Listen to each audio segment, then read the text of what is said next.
L'avion, ça représente beaucoup de choses et puis ça a évolué. D'abord, l'avion, c'était l'évasion, l'appel du voyage, etc. Et puis après, avec l'activité professionnelle, c'est devenu aussi le moyen de locomotion le plus rapide pour aller d'un point à un autre, surtout quand ils sont très éloignés. Non, alors le jet privé, non, je suis pas. Ça m'est arrivé de voyager en jet privé, mais parce que j'étais convié, y compris pour des déplacements professionnels, parce que je travaille pour une personne aussi qui voyage en jet privé. Mais enfin, c'est très anecdotique.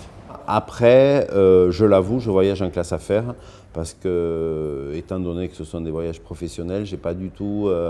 Enfin, ça fait partie aussi d'un certain confort et dont j'ai besoin. Ah non, non, du tout. Bon, aucune appréhension. Au contraire, j'adore cette excitation de l'arrivée dans l'avion, l'installation. Enfin, je parle pour les longs courriers. Quand je sais que je vais découvrir un pays, même si c'est professionnel, hein, mais ouais, j'adore ces moments. Au contraire, pour moi, c'est oui, c'est cet esprit d'évasion qui, même dans un cadre professionnel, existe toujours. J'ai une espèce de rituel. Quand je monte dans l'avion, j'adore boire un pastis. Je ne sais pas pourquoi, j'en bois pas trop le reste de l'année, mais voilà, je pars. Oui, ce n'est qu'un rituel. Donc j'aime bien ça. En classe éco, on reste basique. Oui, oui, on reste basique. Et c'est trop souvent des repas proches de la cantine. C'est quand même un peu dommage. En classe affaires, voire en première classe, les billets sont quand même extrêmement chers. Et il n'est pas concevable pour moi ouais, d'avoir un repas médiocre. Alors certaines compagnies l'ont compris, je pense notamment à certaines compagnies asiatiques qui ont une prestation absolument exceptionnelle. D'autres, bon, ont des progrès à faire. Le premier, c'était mon premier voyage en première classe sur Singapore Airlines. J'étais invité par un ami pour aller à une Coupe du Monde de rugby.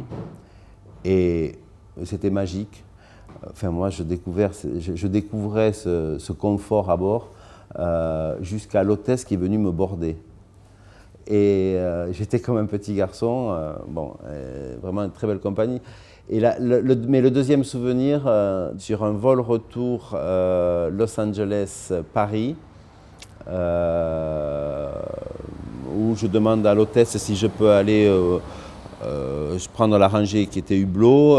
Elle me dit non parce qu'il y a une personne et elle est très belle.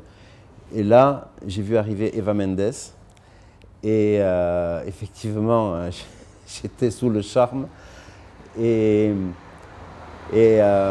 j'osais pas l'aborder. Mais à la fin, bon, il y avait les menus avec ma photo. Et à la fin, je lui ai demandé si on pouvait faire un selfie. Elle me dit, oh, bien sûr. Elle a appelé quelqu'un pour nous prendre en photo. Elle m'a enlacé. Et arrivé à Paris, l'hôtesse était allée la voir en lui disant, Madame Mendes, pour qu'elle descende en premier. Elle dit, ah, non, non, the French chef first. Alors je dis, écoutez, on y va ensemble, je l'ai prise par le bras. Et moi, je pensais que derrière la passerelle, là, j'allais avoir tous les paparazzis parisiens.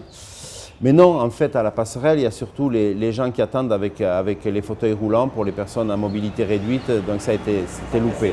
Ça a cassé ouais, la magie, mais c'était quand même un très beau souvenir.